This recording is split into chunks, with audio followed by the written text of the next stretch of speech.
Frères et sœurs, combien de fois avons-nous l'impression d'avancer, mais quelque chose nous retient? Ce ne sont pas toujours des barreaux de fer, mais des chaînes invisibles.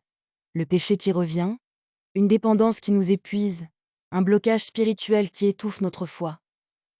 La bonne nouvelle, c'est que Dieu a prévu une délivrance complète. 1. La vérité, première clé de la liberté. On croit parfois que la liberté, c'est faire ce qu'on veut. Mais Jésus dit dans Jean 8:32, « Vous connaîtrez la vérité, et la vérité vous affranchira. » Beaucoup de nos chaînes sont des mensonges que nous avons intériorisés. Tu n'y arriveras jamais, Dieu est fâché contre toi. La parole de Dieu démasque ces mensonges. Accepte la vérité sur ton identité. En Christ, tu es aimé, racheté et appelé à marcher libre. 2. La prière et le jeûne, des armes qui dénouent. Certaines chaînes ne cèdent pas par habitude ou raisonnement. Ésaïe 58.6 le dit clairement. Détache les chaînes de la méchanceté, dénoue les liens de la servitude. Le jeûne, ce n'est pas une privation mécanique, mais une consécration qui dit « Seigneur, je suis prêt à tout lâcher pour que tu agisses. » 3. Ce n'est pas ta force, c'est l'Esprit. Paul nous rappelle en 2 Corinthiens 3.17. Là où est l'Esprit du Seigneur, là est la liberté. Tu luttes avec tes propres forces, tu es épuisé. Mais quand tu invites le Saint-Esprit, il brise ce que toi seul ne peux pas toucher. Demande-lui chaque matin.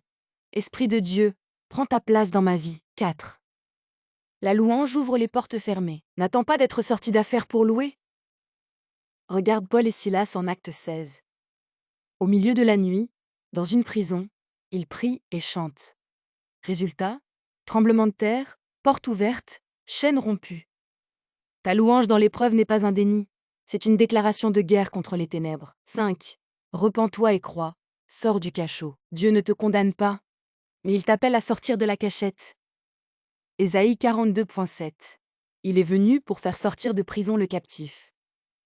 La repentance, ce n'est pas de la honte, c'est tourner ton regard vers celui qui a déjà payé le prix. Colossiens 1.13. Il nous a délivrés de la puissance des ténèbres. C'est un fait. Maintenant, marche dedans. Conclusion pratique. Veux-tu être réellement délié? Commence ce maintenant par une prière sincère. Seigneur, je reconnais ces chaînes invisibles. Par la vérité de ta parole, par la puissance de ton esprit, par la louange et par la foi, je les brise aujourd'hui. Puis, médite chaque jour une promesse de liberté, et ne reste pas seul. Entoure-toi de frères qui prient avec toi. Prière finale. Seigneur, nous déposons nos chaînes invisibles à tes pieds.